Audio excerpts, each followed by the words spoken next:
নতুন ধারা বাংলাদেশ এনডিবির পক্ষ থেকে 2012 সালের 30 ডিসেম্বর জাতীয় প্রেস ক্লাব থেকে আত্মপ্রকাশ করে রাজপথের অন্যতম রাজনৈতিক ধারা নতুন ধারা বাংলাদেশ এনডিবি। 11 বছর পূর্তি উপলক্ষে 3 দিনব্যাপী ভাসমান নিরন্ন মানুষদের মাঝে খাদ্য বিতরণ করেছে ছাত্র যুব জনতার রাজনৈতিক মেলবন্ধন নতুন ধারা বাংলাদেশ এনডিবি।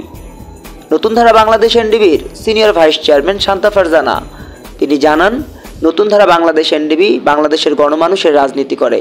ক্ষমতায় আসার বা ক্ষমতায় থাকার জন্য কারো সিঁড়ি হওয়ার জন্য রাজনীতি নতুন ধারা বাংলাদেশ এনডিবি করে না।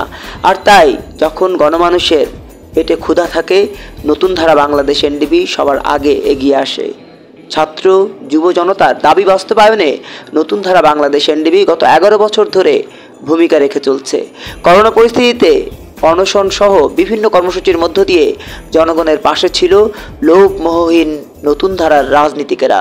নতুন ধারা বাংলাদেশ এনডিবির চেয়ারম্যান মমিন মেহেদি বলেন, নতুন ধারা বাংলাদেশ এনডিবি বাংলাদেশের রাজনীতিতে আমূল পরিবর্তন চায়। কোনো পরিবারতন্ত্রকে প্রতিষ্ঠার জন্য নয়, কোনো পরিবারতন্ত্রকে ক্ষমতায় আসবার বা ক্ষমতায় থাকবার সিঁড়ি করে দেবার জন্য নয়। নতুন ধারার রাজনীতি গণকল্যাণের রাজনীতি, সংবিধান এবং আমাদের সমাজ সংস্কৃতির রাজনীতি। আর তাই আমরা ধর্ম মানবতার জন্য নিবেদিত থেকে সাধারণ মানুষের পাশে সবসময় ছিলাম, আগামীতেও থাকব। নতুন ধারা বাংলাদেশ এনডিবির প্রেসিডিয়াম মেম্বার বীর মুক্তিযোদ্ধা কৃষক বন্ধু আব্দুল মান্নান আজাদ বলেন, নতুন ধারা বাংলাদেশ এনডিবি বাংলাদেশের রাজনীতিতে বৃক্ষ হিসেবে আগামীতে আবির্ভূত হবে। আমরা খুব দ্রুত ক্ষমতায় আসতে বা ক্ষমতায় থাকতে চাই না।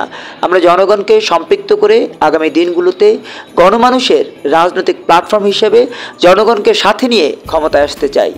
জনগণ হবে গণভবন, বঙ্গভবনের মালিক। এখানে কোনো পরিবারতন্ত্র, কোনো স্বৈরতন্ত্র, কোনো উত্তরাধিকারতন্ত্রকে প্রতিষ্ঠার সুযোগ দেওয়া হবে না। নতুন ধারার রাজনীতিকেরা আগামী দিনগুলোতে এভাবেই তৃণমূল মানুষের পাশে থাকার জন্য নিবেদিত থাকবে।